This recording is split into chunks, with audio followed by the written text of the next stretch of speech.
Hello dear. Today we are learn about physics 11th NCERT example number 3.4. 3.4 में हमें कुछ इस टाइप का फिगर गिवन है। मैं किसी बिल्डिंग पे खड़ा हूँ जिसकी हाइट कितनी है 25 मीटर। जब मैंने किसी ऑब्जेक्ट को इस बिल्डिंग से फेंका, कहाँ पर? ऊपर की तरफ, तब उसकी इनिशियल वेलोसिटी कितनी थी? 20 मीटर पर सेकेंड। जब मैंने ऑब्जेक्ट को फेंका तो ऑब्जेक्ट ने कुछ डिस्टेंस कवर किया। जब ऑब्जेक्ट की मैक्सिमम हाइट थी तो ऑब्जेक्ट ने मैक्सिमम हाइट पर इसकी जो वेलोसिटी होती है फाइनल, वो क्या होती है? 0। उसके बाद से ऑब्जेक्ट ने नीचे की तरफ रिटर्न आना शुरू कर दिया।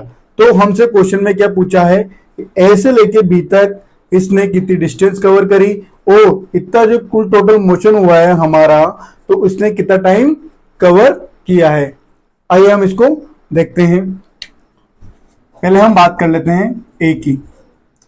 ए to B height, A to B का हाइट हम फाइंड कर लेते हैं। तो इसका जो फॉर्मूला होगा वो क्या होगा? V square equal to u square plus 2as। ठीक है, 2as। तो अब हम देखते हैं v square equal to u square minus, क्योंकि एक्सेलरेशन ड्यू टू ग्रेविटी जो है, ये बोल का ऑब्जेक्ट कहां जा रहा है हमारा? ऊपर की तरफ। और ऊपर की तरफ हम किसी ऑब्जेक्ट को फेंकते हैं तो वहां पर जो इसका एक्सेलरेशन ड्यू टू ग्रेविटी होता है वो क्या होता है? नेगेटिव, क्योंकि ये अपोजिट डायरेक्शन में जा रहा है इसलिए। तो यहां पर क्या आ जाएगा इसका? Negative 2gs। ओके, मैंने भी आपको क्या बताया कि मैक्सिमम हाइट पर जो इसकी वर्टिकल वेलोसिटी होगी वो क्या हो जाएगी? 0। तो यहां पर मैक्सिमम हाइट पर इसकी जो वेलोसिटी हो जाएगी फाइनल, वो क्या हो जाएगी? 0। तो यहां पर जो इनिशियल वेलोसिटी है वो कितना हमारे पास? 20 का होल स्क्वायर माइनस 2 इंटू जी का वैल्यू कितना गिवन है हमें? जी का वैल्यू है 10 इंटू हाइट, या फिर इसको हम डिस्टेंस बोल सकते हैं।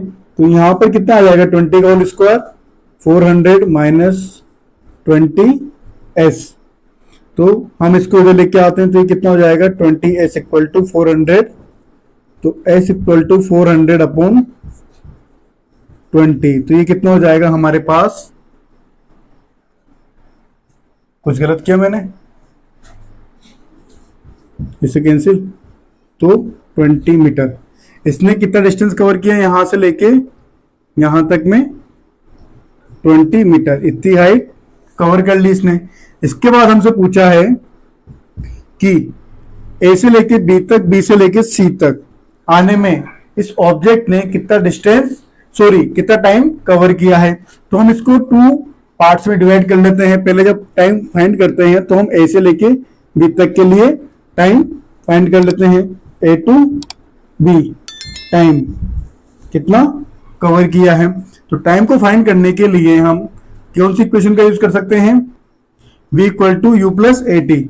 मैंने भी आपको बताया यहां पर जो अपनी वेलोसिटी होगी फाइनल, वो क्या हो जाएगी? 0। इनिशियल वेलोसिटी कितनी है हमारे पास?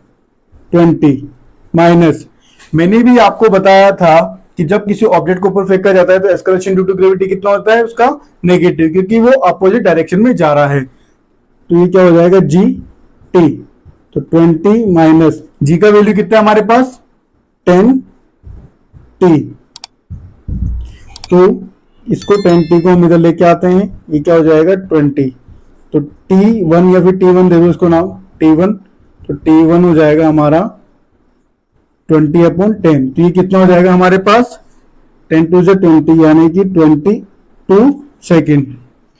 इसको यहां से लेके यहां तक जाने में कितना समय लगा? 2 सेकेंड। नेक्स्ट हम बात करते हैं बी टू सी के लिए कितना टाइम कंज्यूम हुआ है। बी टू सी के लिए अब मुझे बताइए कि जब मैंने किसी ऑब्जेक्ट को यहां से यहां तक फेंका, ए से लेके बी तक फेंका, तो स्टार्टिंग में इसकी इनिशियल वेलोसिटी कितनी थी? 20 मीटर। और यहां पर इसकी फाइनल वेलोसिटी कितनी थी? 0। इसकी जो फाइनल वेलोसिटी हो जाएगी कितनी हो जाएगी? 0। अब ऑब्जेक्ट कहाँ आ गया? रेस्ट में। कहाँ आ गया? रेस्ट में। तो रेस्ट में आ गया तो मैंने ऑब्जेक्ट वहां से कहा है वापस नीचे की तरफ। रेस्ट से ऑब्जेक्ट कहाँ है? नीचे की तरफ। तो रेस्ट में इसकी जो इनिशियल वेलोसिटी थी स्टार्टिंग में, वो क्या हो जाएगी अब? 0। इसके बाद इसकी फाइनल वेलोसिटी होगी वो कुछ ना कुछ रही होगी।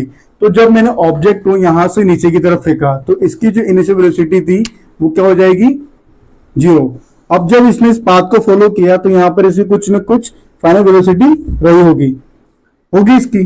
तो अब हम देखते हैं एस बराबर U T plus half A T का स्क्वायर।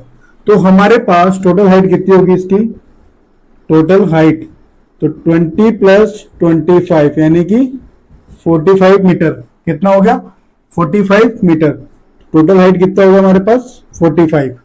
मैंने भी आपको बताया इनिशियल वेलोसिटी कितना है यहाँ पर इसका 0, क्योंकि ऑब्जेक्ट ने यहां से इसका डिस्टेंस कवर किया है अब, ठीक है। तो यहाँ पर इसका जो इनिशियल वेलोसिटी वो कितना हो जाएगा 0, तो टर्म से होगी 0। इसके बाद हम लिखते हैं 1/2 इंटू जी की जो वैल्यू हो जाएगी कितनी हो जाएगी हमारे पास, ये लिख दो यहाँ पर जी टी स्क्वायर। तो 45 इक्वल 1/2 इंटू जी की वैल्यू कितनी है 10 into T square. T square ठीक है, तो 2 5 45 इक्वल टू 5 टी स्क्वायर, ठीक है 5 टी स्क्वायर। तो टी इक्वल टू 45/5 का रूट। तो 5 9 से कितना हो गया 45। तो 9 का रूट कितना हो जाएगा हमारे पास 3, यानी कि T2 T2 T2 T2 और ये T2। तो T2 कितना है हमारे पास 3 सेकेंड। तो टोटल टाइम कितना हमारे पास, टोटल टाइम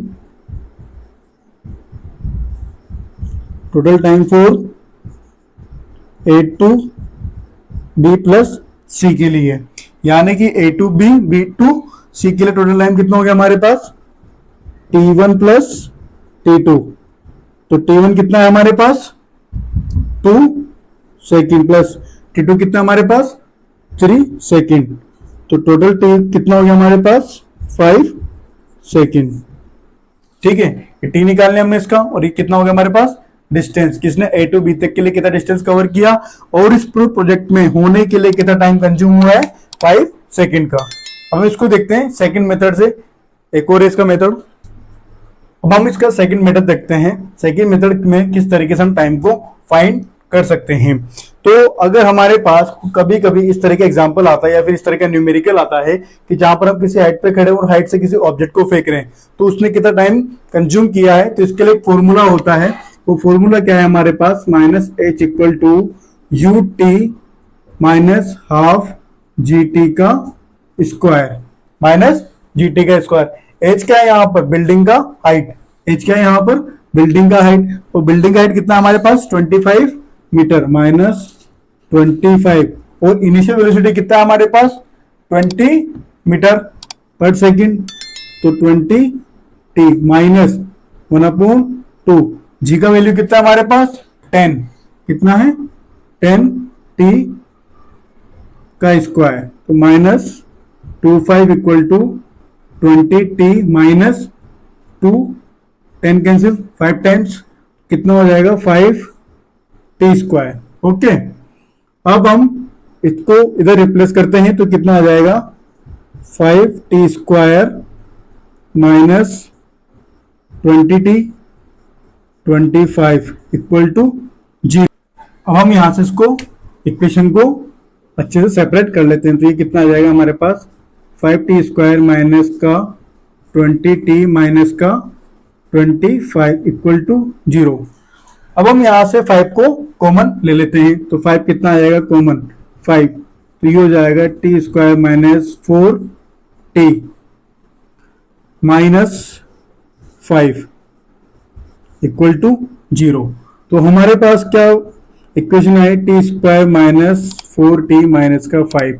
इस क्वाड्रेटिक इक्वेशन को हम किस तरीके से सोल्व करते हैं, तो अब देखते हैं। यहां से हमने टी का स्क्वायर माइनस 5t, तो हमें इस तरीके की वैल्यू फाइंड करनी है जहां पर मल्टीप्लाई करने पर 4 आए और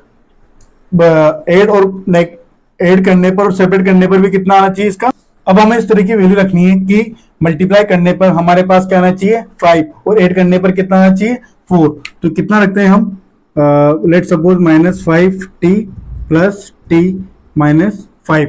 अब हम यहां से t को कॉमन लेते हैं, t कॉमन ले लिया तो t माइनस 5, और हम यहां से क्या कॉमन लेते हैं +1। तो यहां पर क्या आ जाएगा हमारे पास t माइनस 5 इक्वल टू 0। तो यहां पर एक वैल्यू क्या है हमारे पास t minus 5 and t plus 1। तो t minus 5 and t plus 1, तो t इक्वल टू कितना हो गया हमारे पास 5 सेकेंड और t इक्वल टू कितना हो गया माइनस 1 सेकेंड। हमारे पास जो टाइम की वैल्यू होती है वो किसमें होती है, पॉजिटिव। तो इस तरीके से हम इसको फाइंड कर सकते हैं। देखिए पहले भी जो टाइम आ रहा था हमारे पास कितना आ रहा था 5 सेकेंड, और अभी भी टाइम कितना है हमारे पास 5 सेकेंड। तो हम इस फॉर्मूले से भी टाइम को फाइंड कर सकते हैं।